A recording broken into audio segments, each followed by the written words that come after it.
I was the annoying kid constantly asking why. And not just why is the sky blue, but why can't this be different?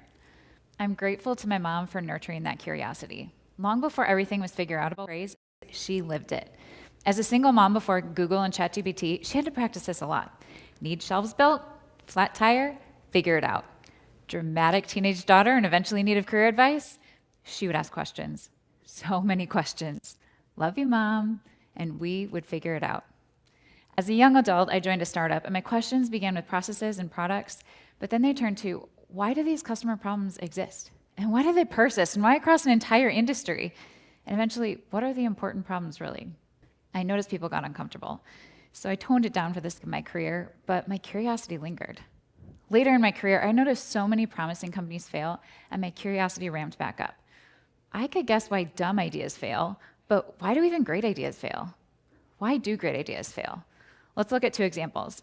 Eastman Kodak in 1996 was a top 4 brand in the world, just behind Disney, Coca-Cola, and McDonald's. They made $16 billion in revenue that year. I bet they felt unstoppable. But as you may know, they got disrupted by digital photography, fell behind the times, and went bankrupt in 2012. Apple, on the other hand, seemed ahead of their time with the Apple Lisa, the groundbreaking personal computer launched in 1983, but that quickly fizzled. Many have cited timing as the key to avoiding failure, but is that really it? And how do you know if your timing's right? Kodak didn't miss the future, they invented it. They developed the digital camera more than 40 years before they went bankrupt. So why didn't they win? Kodak held too tightly to their business cash cow, and they didn't fully understand the customer's problem. People just wanted to easily share memories, but Kodak was intent on solving for printing. Apple also saw the future, but they fell in love with their solution. They explored what was possible, but not what people needed or would pay, which was not $10,000 in 1983. And without the right ecosystem, like processing power, compatibility, and developer support, it was a dud. But Apple learned. Just a year later, they applied those lessons and launched the Macintosh. Kodak and Apple are in many ways opposite stories, but they share a common thread. They both lacked a full understanding of the problem to solve. Failure isn't just about losing money. In fields like healthcare and social impact, failing to solve the right problem means failing to save lives. I don't want you to fear failure.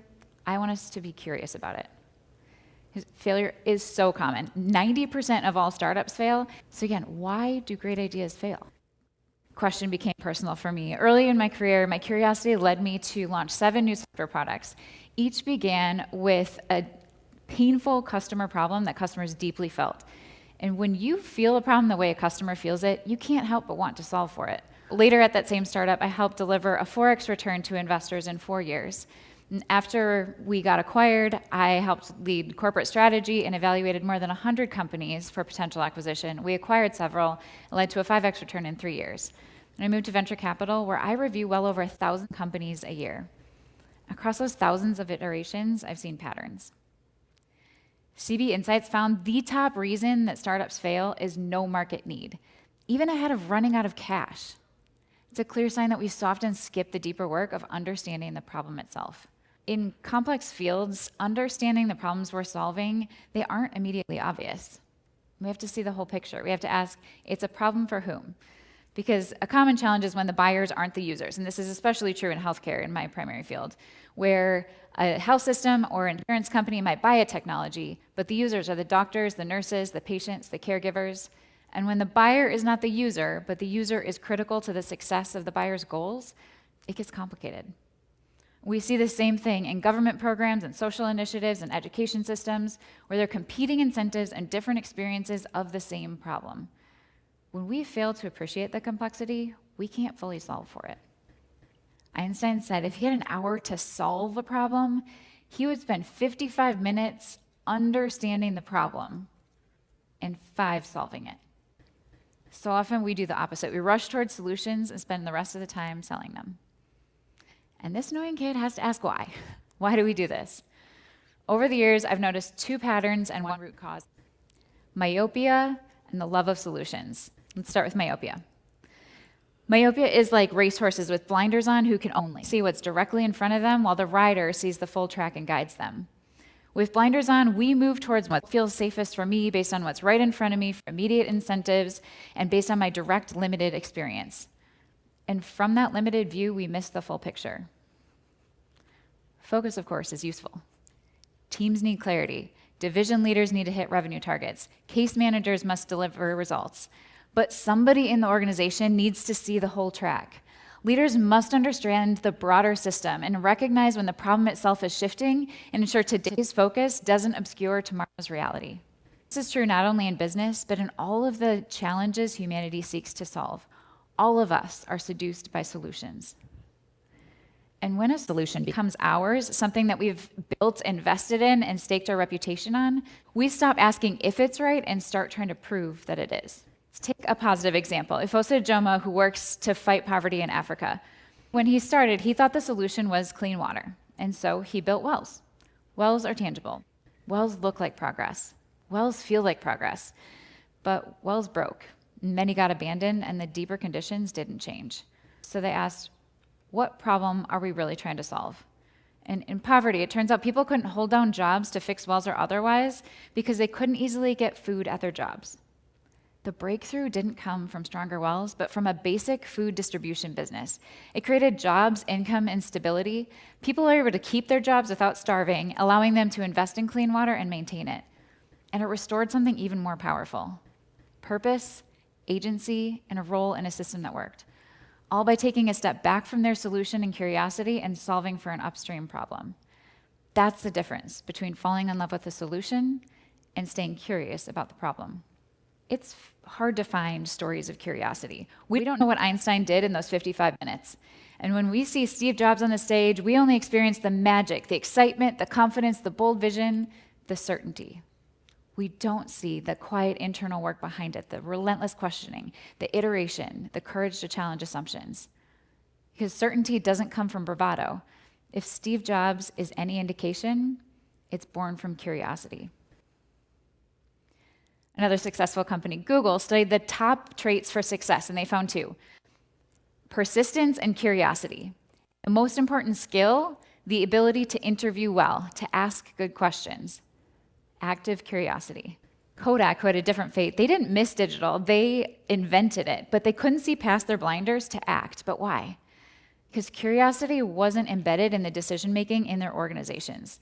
Instead, teams protected and optimized for their own individual metrics at all costs.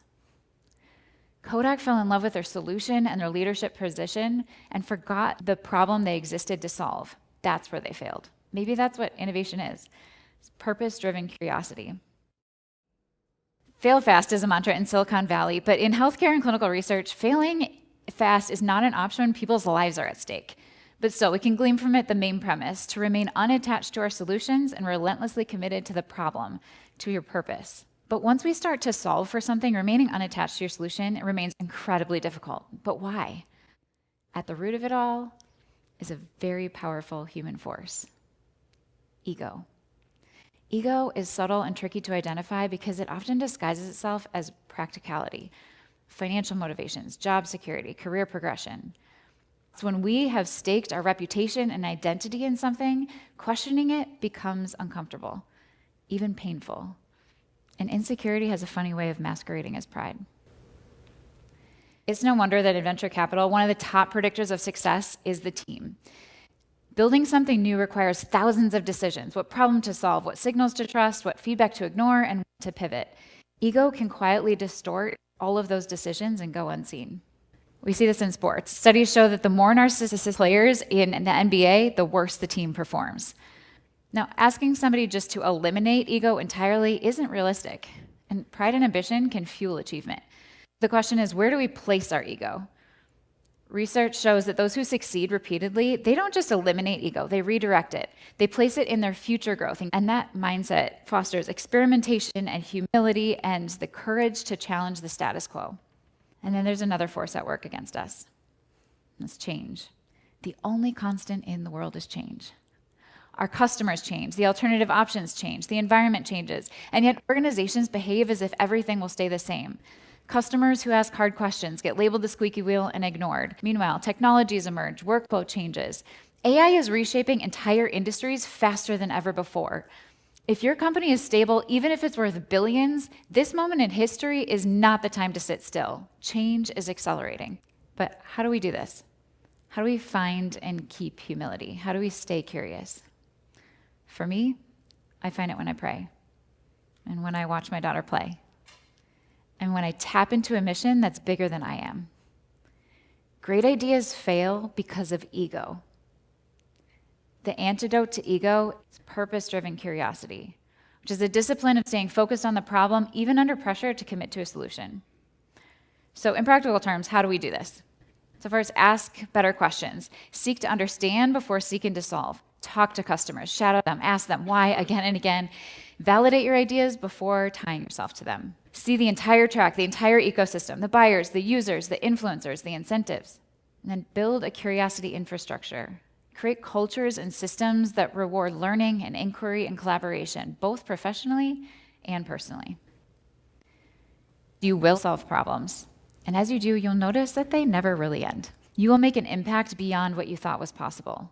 Let's be audacious enough to lean into the hard, complex problems and create solutions that truly matter, and not just solve myopic problems like money or career gain.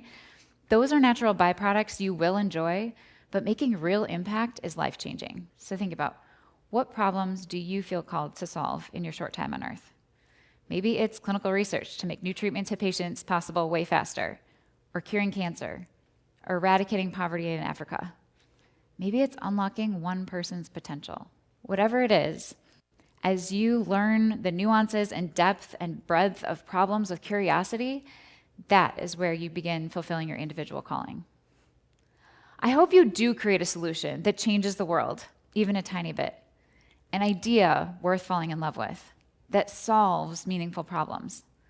But something I'm pretty certain about, your certainty will be earned from your curiosity.